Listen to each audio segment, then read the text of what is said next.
Oke, wah pas nih jam 8 lebih 10. Kita mulai dulu aja ya.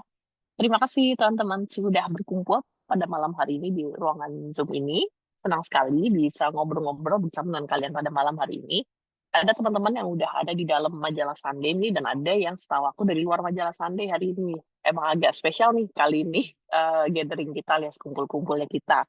Jadi, mungkin izinkan aku memperkenalkan diri lagi dulu. Jadi namaku Olivia Elena, aku, saat ini berperan sebagai pemimpin redaksi untuk majalah Sunday, tapi, juga karena media ini sangat dekat ya dengan anak-anak SMA, SMK, pelajar gitu secara umum, itu sebabnya kami di redaksi tuh tertarik gitu untuk kayak, kayaknya kita perlu nih, sesekali sesi sharing yang ngebahas soal praktikal untuk kebutuhan sekolah sehari-hari.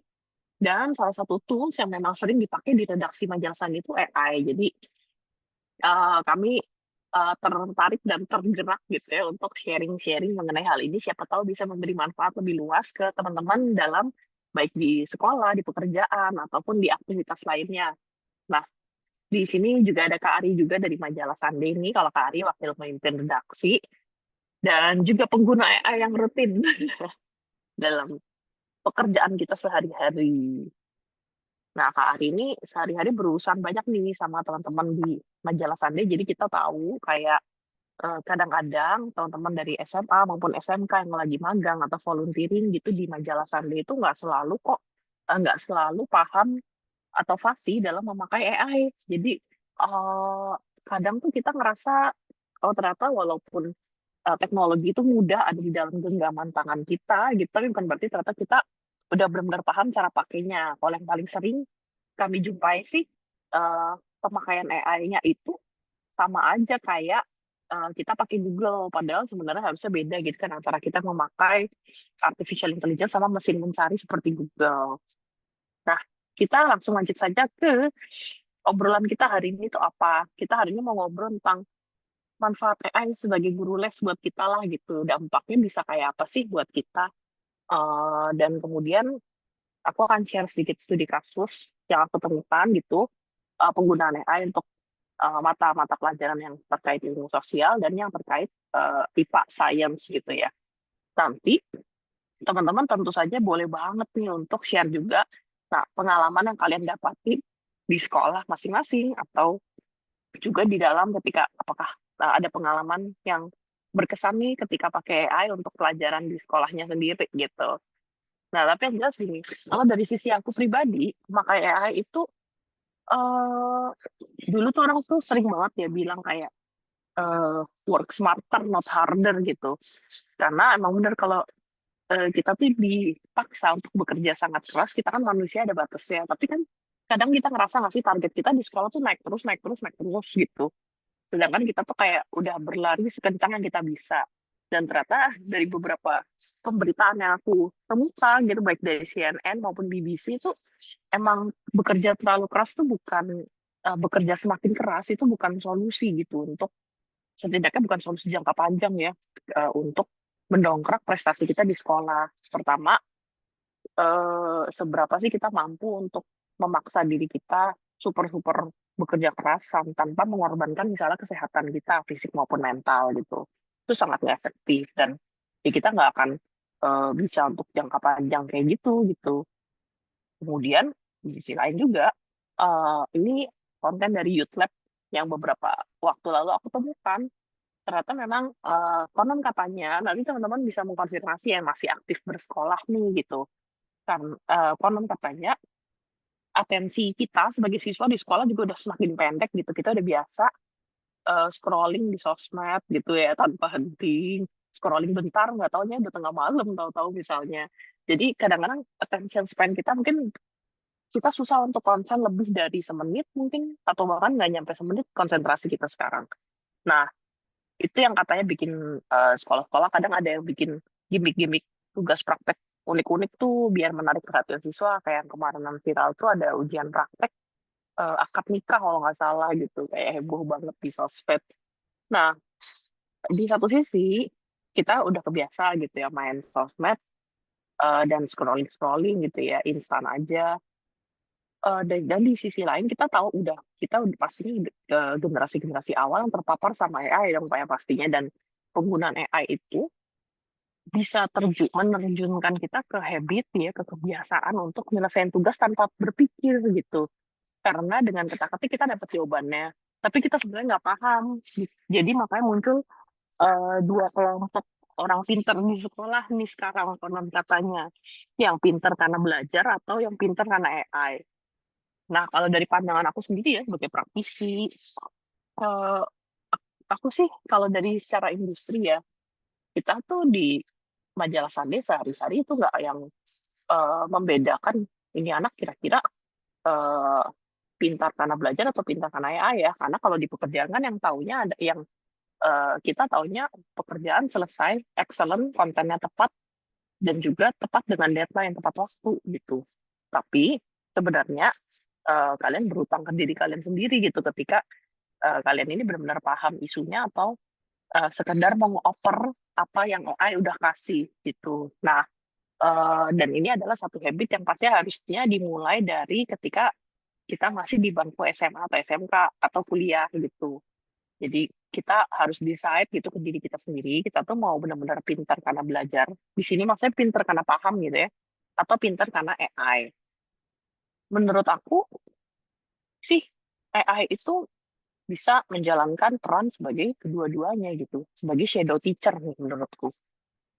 Karena gini, kita bisa kok pintar karena belajar melalui AI. Jadi kita dapat dua-duanya, nggak harus kayak, eee, kalau mau yang pintar beneran nggak boleh belajar pakai AI, terus kalau yang pintar bohongan pasti pakai AI terus nggak pernah belajar beneran, nggak juga menurut aku. Kita manusia nggak sehitam putih itu juga anyway ya. Jadi menurut aku, kita sebaiknya memanfaatkan, kedua-duanya gitu, the best of both worlds gitulah kurang lebih. Eee, aku sendiri dulu ada ketika SMA, orang yang merasa sangat terbantu dengan guru les, alias kalau di luar negeri agak keren ya bahasanya shadow teacher. Karena gini, kadang memang nggak selalu guru di sekolah itu bisa menjelaskan seperti yang, pas dengan, gaya belajar kita gitu. Misalnya kita orang auditori gitu, terus guru kita tuh, nyatet mulu, ngasih tugas mulu, tapi jarang jelasin gitu. Ya kita agak kurang nih sebagai orang auditori gitu, kurang apa, mendapatkan ilmunya. Lalu juga aku cukup terbantu, tapi aku ingat guru les itu sebuah kemewahan. Aku nggak tahu kalau sekarang kalau di teman-teman gimana gitu, guru les itu masih dianggap sebuah kemewahan apa enggak, karena dulu tempat les itu aku tinggal di kawasan Kelapa Gading dan sekitar sekitar puluhan tahun lalu. Tua banget. Itu tuh kayak kawasan ini tuh belum terlalu rame, belum seterkenal sekarang, dan tempat les itu juga nggak banyak, itu aja. Dan ya, jadinya harganya tuh lumayan lumayan tinggi gitu. Akhirnya, ketimbang les di lembaga institusi yang udah terkenal gitu ya, yang mau punya cabang banyak, yang pasti harganya tuh udah saingan nih sama uang sekolah. Akhirnya les itu biasanya sama guru yang misalnya dia sehari-hari kerja di sekolah, tapi pulang sekolah dia nyambi guru les, jadi individual gitu. Tapi itu pun juga bukan sesuatu yang murah, cuman lebih murah sedikit daripada yang, terlembaga gitu. Jadi, eee aku paham kayak, "Oh, berat banget ya ortu dulu udah bayar uang sekolah, terus aku minta untuk les lagi." Tapi gimana gitu, karena aku waktu itu ngerasa nggak bisa ngikutin pelajaran sama sekali gitu. Dan internet juga celakanya malah internet juga belum sebagus sekarang ya dulu. Jadi kayak aku nggak punya cara lain gitu, aku harus minta dikasih les gitu.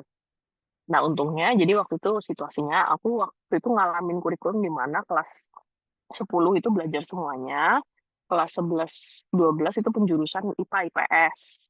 Eee, nah kemudian setelah aku akhirnya bisa dapat jurusan IPS, udah nggak perlu belajar kimia, fisika gitu-gitu, oke, setelah itu aku udah nggak perlu les lagi gitu.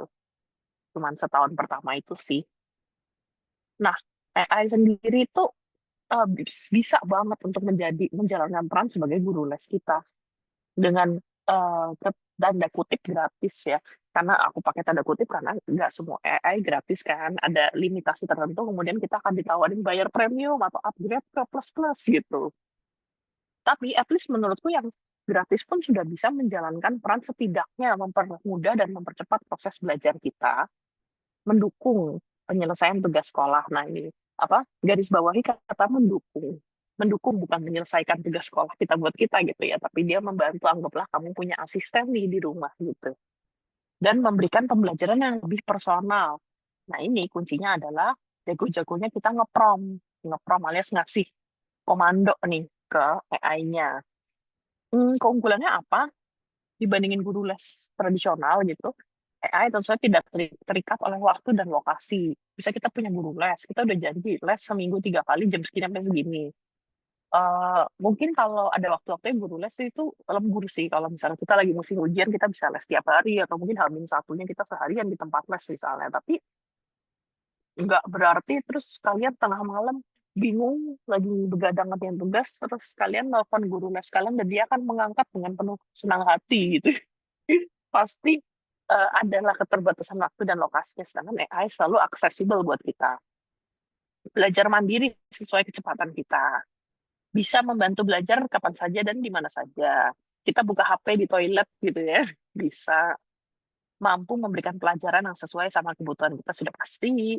Kesempatan untuk bertanya tanpa rasa malu. Ini khusus untuk orang-orang yang mungkin em, introvert atau memang nggak pengen menjadi pusat perhatian aja. Karena aku tahu, dulu aku pernah ada di les-lesan yang ramai, sekelas itu isinya banyak anak dari berbagai sekolah. Itu eh tengsin aja gitu, malu untuk bertanya sesuatu yang kita sudah berasumsi ini bagi anak sekolah lain mah cerek, tapi gue nggak ngerti nih gitu. Sebenarnya memang guru kan selalu memotivasi kita, ya, jangan malu bertanya, nggak ada pertanyaan bodoh. Itu benar juga, tapi dari kita dalam kitanya sendiri kan kita kadang mungkin perlu waktu lebih ya untuk mengumpulkan keberanian kita. Nah, kebetulan nih si AI ini bisa menjawab pertanyaan kita tanpa kita perlu ngerasa, aduh malu nggak ya nanya ini gitu. Diulang-ulang sesuai kemauan kita juga bisa. Kalau kita belum paham, tanya lagi, dan dia tidak akan jengkel. Dia tidak berbayar alias gratis. Ini aku kasih bintang ya, karena menurut aku sih kalau teman-teman ngerasa udah nemu nih satu platform AI yang ngebantu banget dan udah cocok banget sama gaya belajar teman-teman, teman-teman bisa pertimbangkan sih untuk, oh, mau nggak ya apa sisihin uang jajan aku untuk langganan yang versi pro atau premiumnya gitu. Iya. Nah, aku mengumpulkan beberapa info dari sebuah science club di sebuah sekolah swasta di Jakarta yang di dalam science club itu memang ada kegiatan ngebedah AI. Jadi gurunya tuh kayak ngasih tugas, coba deh kalian ngebedah AI mana yang paling helpful untuk belajar kalian saat ini, keunggulan dan kekurangannya apa gitu-gitu. Nah itu menarik banget karena mengajak para siswa untuk explore dan menyadari kalau AI itu nggak cuma ChatGPT loh. AI itu nggak cuma yang ada di HP kita, pasti Meta AI yang nongol sendiri di WA kita itu. Banyak banget jenisnya. Eh, dan ya itu lagi-lagi menurut aku sih cocok-cocokan gitu. Apa yang cocok buat siswa A mungkin nggak cocok buat siswa B gitu. Apa yang cocok buat anak jurusan IPA mungkin nggak cocok sama yang IPS misalnya gitu. Nah ini beberapa yang mereka rekomen nih, jadi bisa bilang ini rekomen dari teman-teman sesama remaja ya. Nah anak-anak yang ilmu sosial itu ada dua nih yang aku lihat cukup menonjol ketika misalnya mereka dihadapkan sama teks PDF yang banyak atau bacaan yang banyak, tapi kayak udah kusut gitu, nggak betah lah baca teks panjang-panjang, tapi ini harus segera dipahami intisarinya. Untuk ngeringkas itu banyak yang pakai Humata AI ini sama yang SciSpace ini. Kita buka bareng ya biar bisa kita lihat kayak gimana gitu. Nah kalau jadi si Humata AI ini kita bisa kayak nge-upload PDF. Kadang-kadang kan guru mungkin ngasih materi ke kita berupa PDF gitu kan. Kalau kita tuh modelnya sering dapat, jadi bukan sekolah kita tuh bukan yang sering pakai buku yang tercetak lagi gitu. Tapi kalaupun sekolah kita pakai buku yang tercetak, sebenarnya kan kita bisa scan to PDF gitu bagian-bagian yang kita harus segera kuasai, kemudian upload ke sini. Nah, kemudian kita bisa langsung ngedapetin kayak intisarinya gitu dengan Numata ini. Nah, tentu saja yo ada Ada yang gratis, tapi ada yang bayar. Misalnya gratisnya kan cuma sampai 60 halaman ya, kalau yang berbayar. Tapi menurutku ini versi student lumayan murah sih, sebulan $2 lah ya. Nah, eh yang tampilannya mirip kayak Humata tuh yang size space ini. Kita coba juga ya. Jadi fungsinya sama. Dia ngeringkes lebih concise lagi. Dia namain fiturnya adalah chat with PDF gitu. Jadi ya pasti pernah kan dapat materi PDF dari guru atau dosen tebel banget dan kayak rapat-rapat tulisannya. Aduh kayak aku harus baca ya dari ujung ke ujung itu kan rasanya udah kayak mau mulainya aja udah berat gitu ya. Apalagi kalau kita udah di posisi kebanjur nggak kebiasa untuk baca banyak gitu. Ya itu enaknya adalah kalian bisa upload aja PDF-nya ke sini, kemudian dapetin antara intisari atau kayak kita bisa kayak nanya gitu. Misalnya kita ini PDF materi biologi misalnya ya. Materi mengenai biologi eh, nama-nama Latin, tumbuhan dan ya tumbuhan aja udah banyak banget kan familinya gitu. Nah, itu kalian bisa tanya kayak oh oke kalau kaktus itu termasuk apa ya dan familinya dan nama Latinnya apa gitu, nama biologisnya. Jadi kita kayak ngewawancarain PDF ini, kita bisa langsung tanya bagian yang kita mau tahu. Ini sih bermanfaat kalau untuk kita yang sebenarnya kita udah punya sih gambaran besarnya udah rada paham, tapi eh, kadang-kadang kita paham gambaran besarnya, tapi yang keluar di ujian itu kan soal spesifik ke satu atau dua fakta misalnya. Jadi untuk mengklarifikasi hal itu tanpa kita harus baca seluruh PDF-nya atau seluruh materinya, kita bisa langsung ask question di sini gitu. Antara ask question atau generate summary, apa bikin ringkasannya aja, atau bikinin kesimpulannya aja deh, endingnya aja apa, atau nyari paper lain yang mirip misalnya. Jadi banyak banget sih di sini. Oh ya, teman-teman, emang banyak platform AI itu yang beroperasi dengan paling maksimal itu dengan bahasa Inggris. Jadi, eh, gue rasa kalau kita akan banyak pakai AI untuk belajar, ada baiknya kita memperkuat bahasa Inggris kita, gitu. Dan anyway kan AI juga bisa dipakai untuk kita latihan grammar atau latihan bahasa Inggris dengan cara kita conversation aja sama dia terus pakai bahasa Inggris tiap hari gitu. Jadi kayak lingkaran sih. Semakin kita menguasai bahasa Inggris, kita semakin bisa nge-prom di berbagai macam platform AI yang macam-macam dan dapat hasil yang terbaik gitu. Tapi untuk belajar bahasa Inggrisnya sendiri, kalau teman-teman maunya dari AI, it's okay gitu. Nah, yang ini juga menarik ini karakter.ai. Nah, kalau karakter.ai ada nggak nih yang udah pernah nyoba tapi buat fun doang selama ini buat seru-seruan doang? Karena ada nih yang nyobain pakai karakter.ai buat ngobrol sama karakter anime favoritnya. Ada. Nah, kita ini memang seru banget ya kita bisa kayak disimulasiin ngobrol bareng sama karakter apapun gitu. Tapi aku melihat juga ini bisa jadi salah satu media yang bagus buat kita yang selama ini ngerasa pelajaran sejarah tuh nggak menarik gitu. Susah untuk dibuat menarik, jadi kita susah untuk paham dan ngapalin. Nah, di sini kita juga bisa nyari karakter sejarah dan ngechat sama karakter tersebut gitu. Karakter Dokter Tirta. Oh, menarik juga nih Kak Ari. Ya IG itu AI-nya juga berkembang terus ya si ya kelompoknya Meta AI itu ya. Nah, kalau sama karakter dokter kita berarti tanya-tanya soal masalah kesehatan ya. Nah, ini juga ceritanya belajar lagi pelajaran sejarah nih soal kemerdekaan Indonesia udah suntuk banget dan udah ngantuk banget. Nah, kalian bisa kayak break dulu dan coba ngajak ngobrol Presiden Soekarno gitu. Kayak kapan lagi? Nah, dengan demikian kalian kayak bisa mendapatkan, oh ya ini seru juga ya, oh ini lucu-lucuan juga ya. Kadang-kadang tanyain yang ngaco gitu, terus baru balik lagi ke pelajarannya. Nah, ini tapi itu bukan berarti kalian terus meninggalkan yang referensi utamanya dari guru kalian. Ini itu sebagai untuk nge-break kejenuhan kalian, tapi sambil masih ngedukung proses belajar kalian gitu. Jadi dua-duanya tetap jalan bareng, bukan berarti terus kayak, oke aku udah nggak perlu dengerin guru sejarahku lagi di kelas gitu. Tetap didengerin, karena belajar itu memang nggak cukup cuma dari satu sumber sih gitu. Ini karakter TA ini menarik sih menurut aku. Bikin pelajaran sejarah jadi hidup banget. Nah, itu beberapa yang banyak direkomendasiin nih buat ilmu sosial. Buat yang anak-anak sains, Nah, sejujurnya aku, ya seperti yang udah mention tadi, aku tuh anak IPS ya.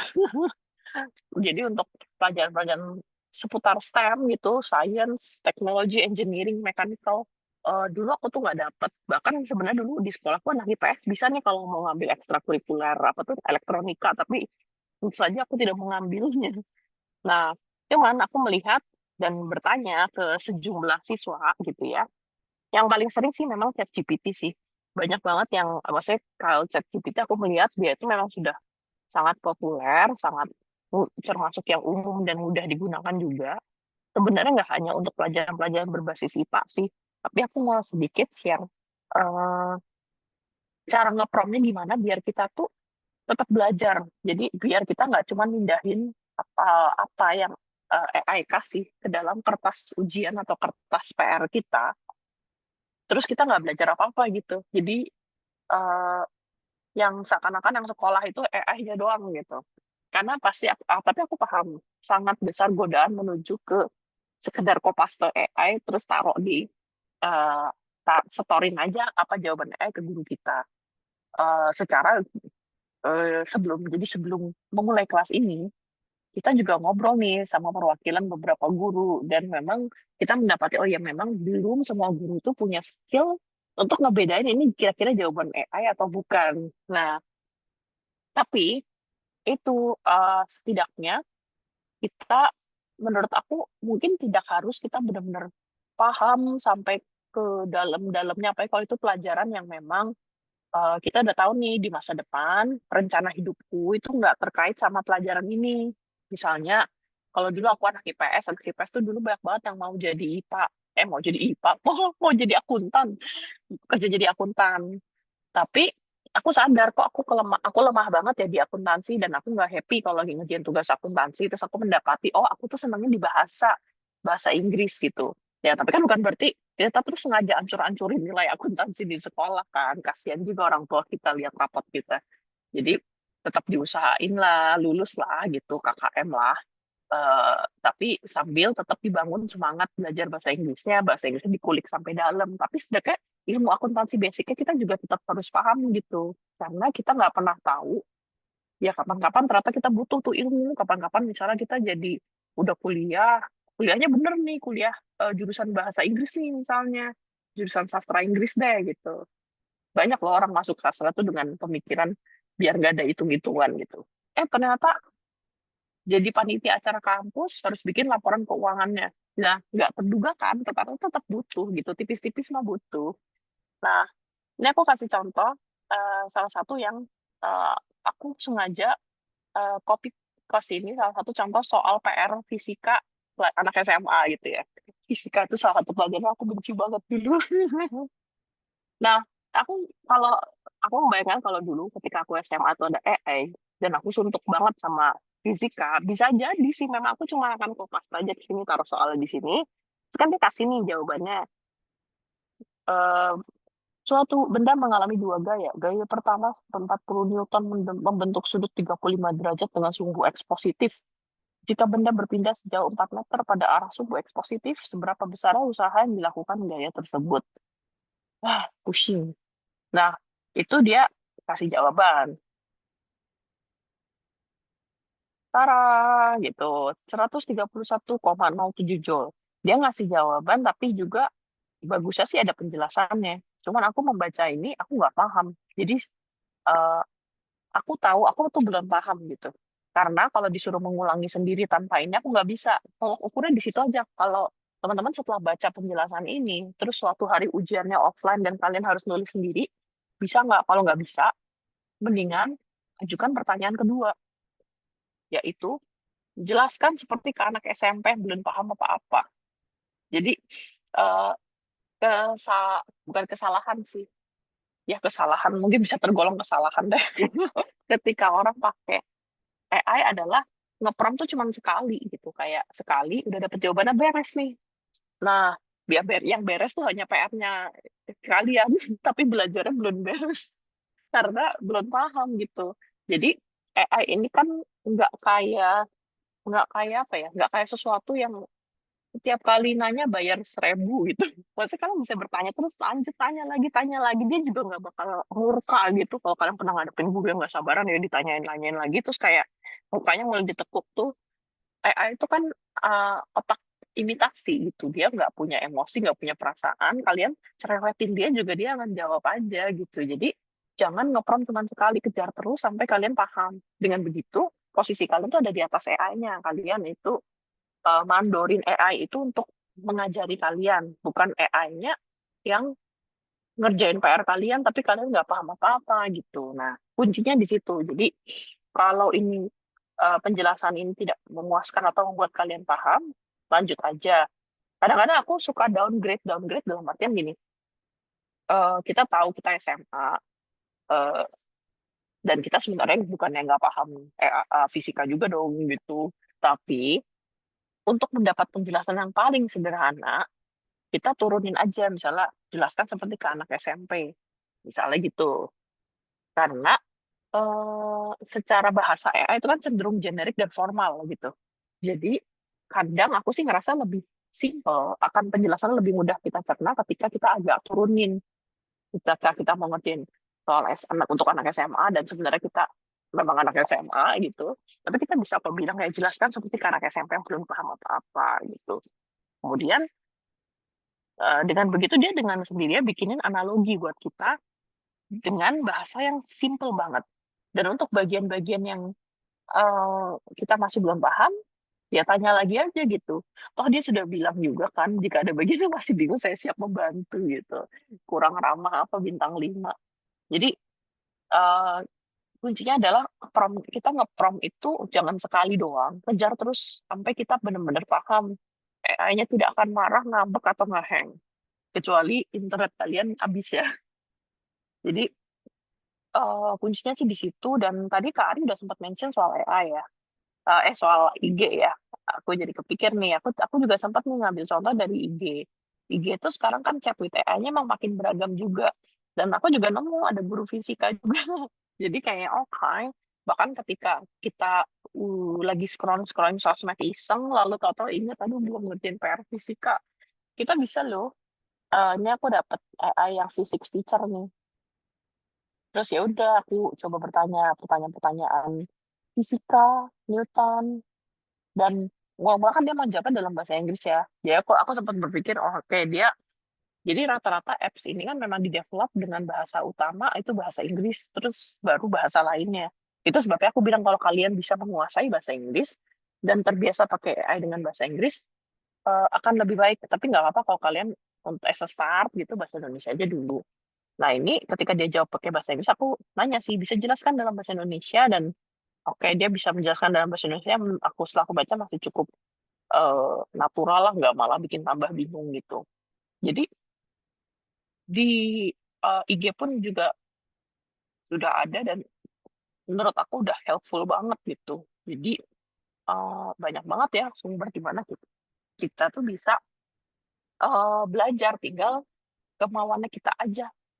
Nah, kurang lebih itu sih sharingku pada malam hari ini. Kurang lebih kemarin kayak sempat juga ada yang share juga nih di kantor, ada yang pakainya Cici.ai.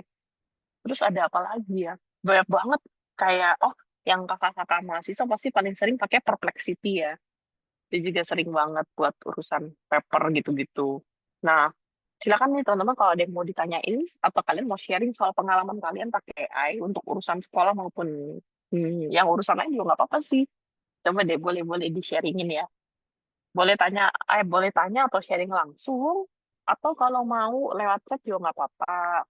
Atau kalau, aduh, eh, malu nih gitu, mau DM aja biar kita bahas nih pertanyaan kamu, tapi nggak pakai nama, itu juga boleh. Kita nggak kasih tahu deh siapa yang nanya. Nah, itu juga boleh. Kalau boleh ini nggak di chat dulu deh, aku penasaran teman-teman. Biasanya paling sering pakai AI apa? Mau tahu. Biasanya sih ChatGPT, tapi penasaran siapa tahu ada AI lain yang kita belum pernah denger nih.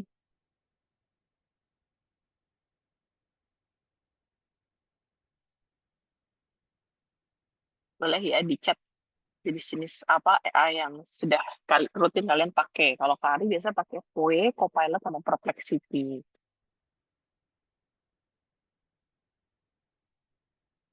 Nah, yang lain.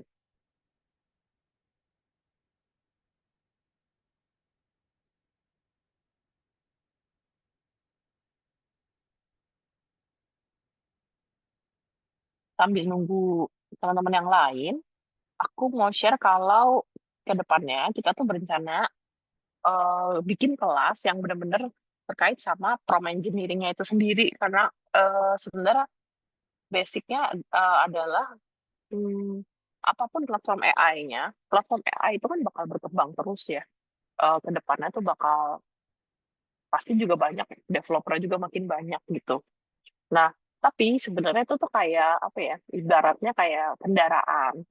Kendaraan itu ya merek mobil banyak macam-macam, tapi ujung-ujungnya kan apakah mobil itu bisa dikendarai dengan benar tergantung kita punya SIM apa enggak gitu kan. Kita udah punya SIM belum nih? Kita udah pernah latihan nyetir nggak? SIM-nya nembak apa enggak nih gitu. Nah, kuncinya kita pakai AI, apapun itu AI-nya itu sebenarnya di kemampuan kita nge-prompt-nya. Nge-prompt itu yang kayak yang tentu saya kayak memberikan perintah pada AI-nya. Nah, gimana kita bisa tahu nih kuncian untuk bikin prompt yang tepat untuk maksimalkan nilai kita di sekolah gitu ya, dengan cara yang beretika tentu saja. Nah, itu yang kita bakal bikin course-nya dalam waktu dekat nih. Nanti kita akan share kok ke teman-teman, baik yang di Discord Majalah Sunday maupun yang di grup WA. Buat teman-teman, oh ya buat teman-teman yang dari Discord Majalah Sunday, jadi kita tuh ada grup WA yang rencana tuh kita mau jadi satu komunitas untuk saling sharing soal AI di sekolah gitu, kayak best practice-nya gimana nih, atau kalau ada AI baru coba kita bahas bareng yuk manfaatnya buat kita, buat urusan akademik kita gimana nih gitu. Nah itu kita bakal ada diskusi itu bakal kita jalanin di grup WA itu. Dan aku sih berencana juga setiap kali aku nemu tips nge-prompt, nemu hal-hal baru mengenai AI, aku akan rutin share di situ juga. Jadi kalau teman-teman ada yang mau join, nanti aku akan share link grup WA-nya ya di sini. Nah, tapi anyway, soal si prompt engineering crash course ini, itu aku berencana kita akan bahas soal AI sebagai teman belajar. Kalau ini AI sebagai guru les ya, tapi bisa juga AI sebagai teman belajar nih, sebagai thought partner, diskusi, brainstorming bisa kita lakukan dengan AI. Dan itu cara kita nge-craft prompt-nya yang efektif untuk belajar dan bikin tugas. Kemudian kita juga mengevaluasi hasil prompt-nya dengan kritis, gimana nih biar hasilnya alami, nggak plek-plek kita pindahin. Dan tentu saja apa yang boleh dan nggak boleh di-prompt di AI. Kemudian, ini penting nih buat yang anak OSIS maupun yang di kampus biasanya sibuk jadi panitia AI untuk event sekolah, sama manfaatin AI yang sekarang udah embed di Canva dan berbagai aplikasi lainnya ya. Maksudnya AI itu juga masuk ke berbagai lini dan lumayan mempermudah kita banget nggak sih? Oke, aku mau lihat share. Fahria biasa pakai ChatGPT, Gemini, Perplexity, DeepSeek. Oh, aku juga sering pakai DeepSeek. DeepSeek juga salah satu AI yang terasa cerdas, terasa cerdas. Aku tuh pertama kali pakai DeepSeek ketika dia baru diluncurin lumayan kontroversial kan, orang pada ngomongin Cina bisa-bisanya nih, tahu-tahu dia bikin AI nggak pakai gimmick apa-apa, tahu-tahu keluar aja tuh si DeepSeek itu. Nah, kalau teman-teman ada yang pakai AI yang baru diluncurin, biasanya kan awal-awal kita ngerasa dia belum pintar, karena kan dia belajar dari penggunanya. Sebenarnya kan dia belajar dari pertanyaan kita. Ya, kok belum pintar ya gitu. Nah, ketika aku pakai DeepSeek di awal-awal, kok udah langsung pintar ya nih AI. Aku sih ngerasa gitu dan dia kritis yang aku suka. Kayak biasanya kalau iseng nyobain AI baru kan lempar-lemparannya pertanyaan random kan, kayak pertanyaan pertama apa arti hidup ini, pertanyaan kedua kasih soal matematika, dan aku ingat DeepSeek itu pernah nanya balik ke aku, kamu tuh sebelumnya nanya ini, kenapa selanjutnya kamu nanya ini nih nggak berkaitan gitu, kayak "Hah, anjir pinter." Nah kalau Kezia biasanya pakai yang dari X. Oh ya Grok, iya Grok. Grok yang punya Elon Musk, emang namanya agak konyol sih. Ingatku namanya Grok tapi pakai K ya. Iya Grok kayak Kak Ari bilang nih. Kalau Bila biasa pakai Gemini, ChatGPT sama DeepSeek. Gemini sama DeepSeek juga ya populer sih. Eh, DeepSeek itu, jadi kalau ChatGPT aku ngerasa dia tuh enakan dipakai di laptop layar yang agak gede gitulah buat kerja. Tapi kalau DeepSeek itu aku download aplikasi dan dia praktis banget untuk hal-hal yang aku lagi di jalan dan butuh tahu dulu gitu, ya udah aku pakai HP, jadi pakai aplikasi DeepSeek. Jadi gitu sih yang aku rasakan saat ini. Dan kita, eee, bisa saling apa ya, pasang mata terus karena ya itu, platformnya bakal banyak banget, bakal berkembang terus dan kita nggak akan pernah tahu, bakal ada platform baru apa lagi gitu. Aku yakin DeepSeek itu bukan yang terakhir. Eh, sambil aku infokan lagi juga, apa aja sih yang bakal kita dapetin di course yang prompt engineering-nya itu, pastinya kita ada sesi belajarnya di Zoom. Kemudian, kita akan siapin juga e-book, jadi biar kalian tuh bisa cek-cek lagi materi mengenai, AI yang sudah kita pelajarin bareng atau apa, rumusan-rumusan atau kunci-kuncian untuk nge-prompt-nya tuh kayak apa sih, gitu. Dan tentu saja komunitasnya itu sih. Kenapa penting banget komunitas dalam belajar AI bareng tuh karena AI ini bukan sesuatu yang kayak, ini loh udah ada pakarnya gitu, yang udah paham banget. Kita semua sama-sama belajar bareng, orang ini barangnya baru gitu. Terlalu dini untuk seseorang bisa mengklaim dirinya, eee, core of the core, intinya inti, ahlinya ahli gitu soal AI, karena AI-nya aja bisa berubah terus. Samalah kayak urusan sosmed gitu ya.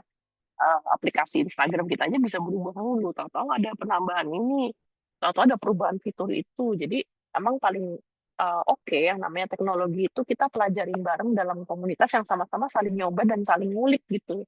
Sehari-hari kita pakai, dan akhirnya kita nemu, saat ini cara terbaik untuk pakai ChatGPT ini. Tapi itu pun bisa tahu-tahu berubah, tahu-tahu, ada fitur baru atau hal yang berbeda atau suatu hari misalnya ChatGPT amit-amit sih ya, tapi siapa tahu dia suatu hari kayak ChatGPT nggak gratis lagi gitu ya, harus bayar kalau mau pakai ChatGPT, bahkan cuman sekali nge-prompt pun bayar. Sedih banget.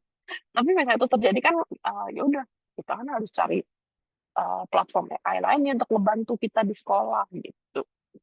Jadi ini adalah hal yang paling baik untuk menurut aku dipelajari memang dalam satu komunitas, biar kita bisa sama-sama sharing bareng gitu. Oke, kurang lebih itu yang aku share pada malam hari ini, untuk ngobrol kita pada malam hari ini, ngobrol apa, ngeronda. Semoga bermanfaat dan aku stop recording dulu ya.